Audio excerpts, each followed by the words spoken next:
Hi, I'm Ben Caldwell, and I want to welcome you to this training and introduction to advocacy for mental health professionals.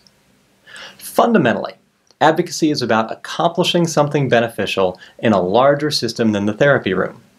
The concepts I'll be talking about here today apply whether you're talking about advocating for your clients or whether you're talking about advocating for the profession in public policy settings or anywhere in between. To give you a bit about my background, I'm a California licensed marriage and family therapist, and I've been doing advocacy work through the California division of AAMFT for more than 10 years. In that time, my team and I, with a lot of help, have successfully advocated for new streamlined licensing rules, California's first in the nation ban on reparative therapy for minors, a change of title for pre-licensed therapists from intern to associate, and a whole lot of other policies that we fought for because we knew they would help therapists and the clients and communities that we serve. We've been tremendously successful in our advocacy work, and part of the idea of this training is to outline how we've done it. Let me go over the basic structure here. Successful advocacy is about bringing the right information to the right people in the right way with the right plan. We'll go into more detail on each of those pieces. But first, I want to talk briefly about why therapists sometimes aren't good advocates. There seem to be two reasons for that. One is that most of us weren't trained for it. With the exception of clinical social workers, most therapists receive no graduate training on advocacy. So when we're confronted with a client who needs our advocacy efforts, or a professional issue we would like to have an impact on, we simply don't know how to do it or where to start. The second reason is that advocacy, by its nature, often involves conflict. Our professional work is often about resolving or even avoiding conflict. So the idea of willfully entering into a process that requires us to participate in conflict, sometimes even to generate conflict, with the overt goal of winning, of getting the thing we want, can feel tremendously uncomfortable for a lot of therapists. That's entirely understandable, but the fact is, we need more fighters in this field if we're really going to do good for our clients and communities over the long term. I hope that this training and the rest of the advocacy resources we're offering at Ben Caldwell Labs will help you to channel your inner fighter.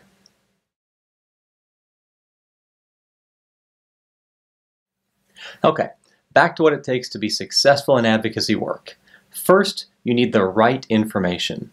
A lot of advocacy efforts fail because therapists go into it not knowing why things are the way they are. It's critical, if you want to argue for something to be different, whatever the thing is, that you first take the time to understand why it hasn't been changed so far. If you're advocating for your client to get some service, why is the service difficult to get? What rationale has been given for why the client has been turned down in the past? If you're working in the policy realm and there's a policy you want to see changed, why is the current policy in place? What's it trying to accomplish? If you can understand that, it can help you to craft an argument that might meet those same goals in a better way. Second, you need to go to the right people. If you have a client who's a child and you want that client to be given special services in school, it might help to have the child's teacher on your side. But that teacher is probably not in a position to decide whether the child actually gets those special services. Similarly, if you're seeking a change in policy at your employer, it's not especially helpful to push the people who aren't in positions of power there. You want to make sure you're making your case to the people who actually are in a position to make the change you're asking for. The same applies if you're pushing for a change in law or professional regulation.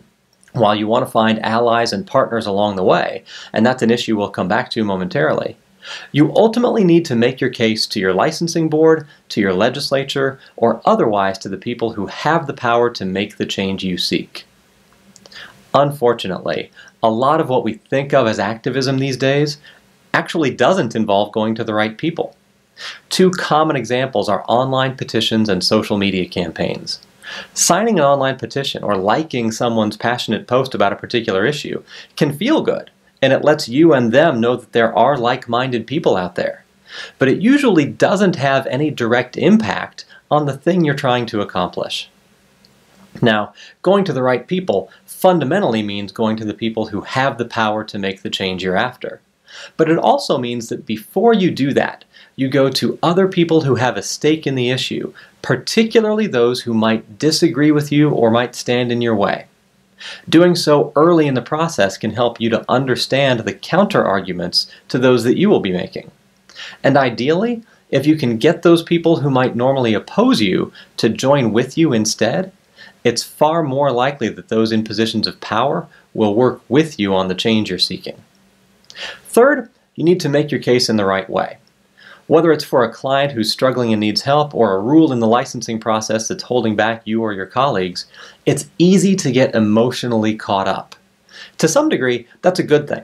Having passion for the thing you're fighting for helps carry you through tougher parts of the process and can help get engagement from other people who might not normally understand why this thing is so important. But that emotional investment also comes with some risk. If you get angry or engage in personal attacks at any point along the way, you'll only alienate the people you need to be able to work with. When other people attack you or your position, as can happen in advocacy work, you have to be able to keep your cool, avoid responding in kind, and stick to your strongest arguments. There was an issue in front of our licensing board a few years ago where I was arguing against the position that another organization had taken. I said my piece, they said their piece, and at the end of their piece, their representative challenged me directly on something I thought was a distractor issue. The licensing board gave me a chance to respond, and I chose not to. I told them we had already made our arguments. We won on that issue by 1 vote, and I believe to this day that had I engaged in a debate with the other side on that one particular element where they were challenging me, I would have done our cause more harm than good, even if I was in the right. Remain professional at all times and choose your battles carefully. Lastly, you need the right plan. Successful advocacy isn't just about identifying problems, it's about proposing effective solutions. If you've done the other pieces here correctly, including working with other stakeholders, you can approach those in positions of power arm in arm with those other stakeholders, having already agreed upon an ideal course of action. Decision makers love this because it makes their job easy.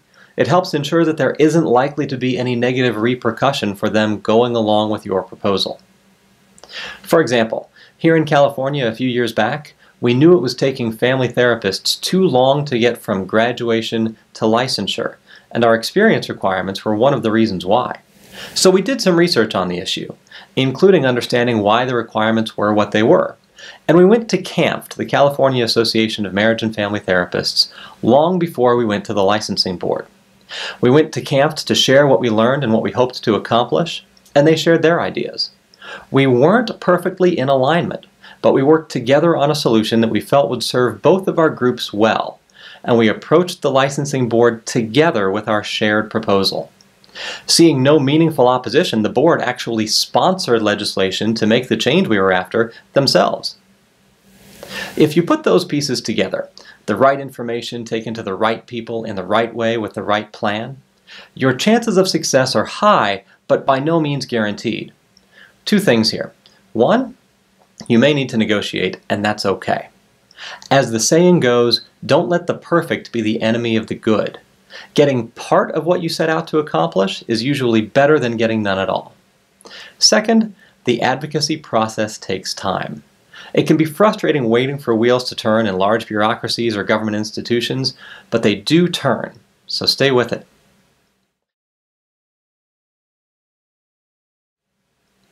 The mental health field is in desperate need of more people like you who are willing to step into advocacy roles and help us fight for our profession and for our clients and communities.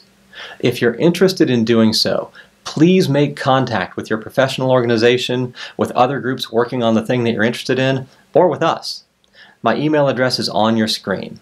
If you're interested in getting involved in a specific advocacy issue, our team is happy to direct you as best we can. We're grateful to have you involved, and we know that your voice will make a difference. Thanks again for your time today. For some additional advocacy resources, please bookmark our advocacy page at bencaldwelllabs.com.